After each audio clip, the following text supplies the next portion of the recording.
अस्सलामुअलैकुम वरहमतुल्लाहि वबरकातुहू। अल्लाह अज़्ज़ा वजल आप सब पर अपना ख़ास करम फरमाए, दोनों जहानों की भलाइयाँ अता फरमाए, खुशियाँ अता फरमाए, हर दुख और तकलीफ़ से महफूज रखे। अल्लाह अज़्ज़ा वजल आप सबको दुनिया और आखिरत में कामयाबी अता फरमाए।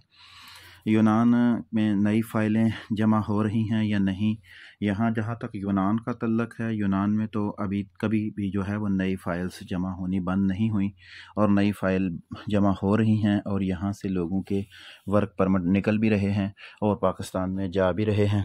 अब किसका कितनी देर बाद निकलता है, कितनी जल्दी निकलता है, ये डिपेंड करता है आपने किस इलाके में पेपर जमा करवाए और जो है वहाँ पे क्या सिचुएशन है और जिस बंदे को आपने कहा हुआ है उसने जमा करवाए भी या नहीं।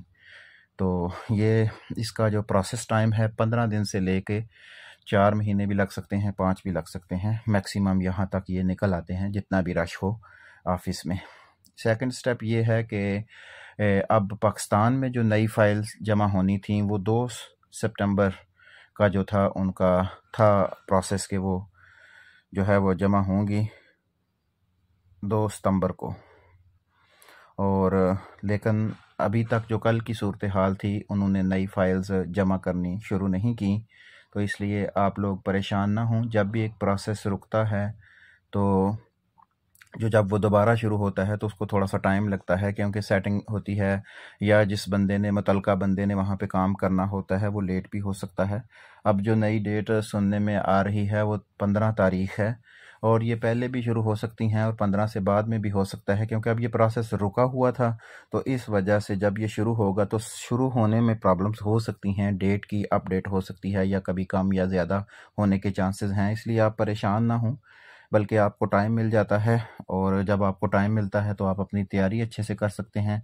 और पहले की तरह जैसे हर वीडियो में हम कहते हैं होता है ये है कि बाज़ दफ़ा एक वीडियो किसी बंदे तक नहीं पहुंचती, उस तक हो सकता है ये वीडियो पहुंचे। तो एम्बेसी जाने से पहले पहले आपने अपना मेडिकली टेस्ट करवा लेना है अगर आपने अपने वीज़े को रिजेक्ट होने से बचाना है।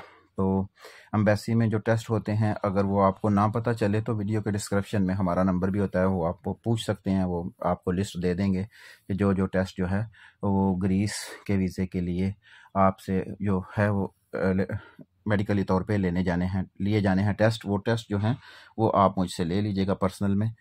और दूसरा ये है कि आप अपने इंटरव्यू की तैयारी करें। लास्ट वीडियो में भी बताया था कि आप जब अपने इंटरव्यू की तैयारी करेंगे तो उसमें आप गूगल ट्रांसलेशन से मदद भी लेते हैं, लेकिन वहाँ से आपको एग्जैक्टली नाम नहीं मिलते, जिसकी वजह से मालिक का नाम या जगह का नाम गलत बताने की वजह से भी आपके इंटरव्यू में कमी पेशी आ सकती है। तो इन चीज़ों का भी ख्याल रखें और नई फ़ाइल के सिलसिले में बिल्कुल परेशान ना हों। इंशाअल्लाह अल्लाह अज़्ज़ा वजल के फजल करम से जल्द ही ये सिलसिला शुरू हो जाएगा। बाकी जो है वो एम्बेसी में काम तो चल रहा है इस वक्त, जो है वो रुके हुए जो काम है वो है पेपर टेस्टिंग का है, वो भी नहीं हो रहे अभी तक फैमिलीज़ के लिए। और जो जिन लोगों ने एम्बेसी से पेपर टेस्ट करवाने होते हैं ये भी सिलसिला सुनने में आया है कि जल्द शुरू होगा। अल्लाह करे कि ये भी जल्द शुरू हो जाए और जो लोग परेशान हैं अल्लाह पाक उनके लिए भी आसानियाँ पैदा फरमा दे। बाकी ये है कि आप बिल्कुल परेशान ना हों, जैसे ही कोई सिलसिला नज़र आता है कि फ़ाइलें जमा होनी शुरू हो गई हैं तो आप लोगों को आगाह कर दिया जाएगा।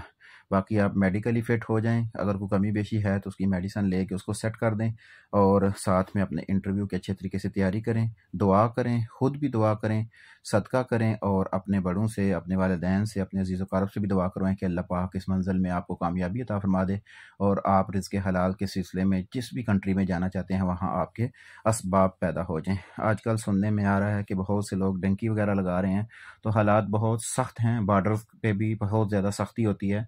अब मुल्की लेवल पे इस चीज़ को रोकने की बहुत कोशिश की जा रही है, तो इस तरह के मामला से बचें, जहाँ तक हो सके लीगल कोशिश करें, अल्लाह पाक आसानियाँ पैदा फरमा देगा।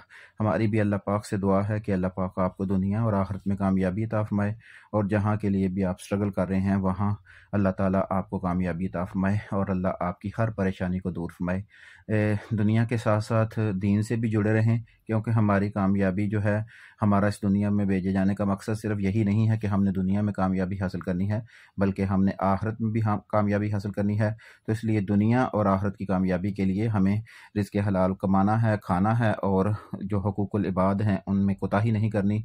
अल्लाह की रज़ा के लिए अल्लाह के बंदों को माफ़ करना सीखें और लोगों को खुशियाँ दें। इंशाअल्लाह अज़्ज़ा वजल आपको बदले में इतनी खुशियाँ मिलेंगी कि आप सोच भी नहीं सकते। अल्लाह अज़्ज़ा वजल से दुआ है कि अल्लाह अज़्ज़ा वजल हम सबको इस दुनिया में रहकर मौत की तैयारी करने की तौफ़ीक़ अता फ़रमाए और एक दूसरे का एहसास करने की तौफ़ीक़ अता फ़रमाए। अस्सलामु अलैकुम व रहमतुल्लाहि व बरकातुहू।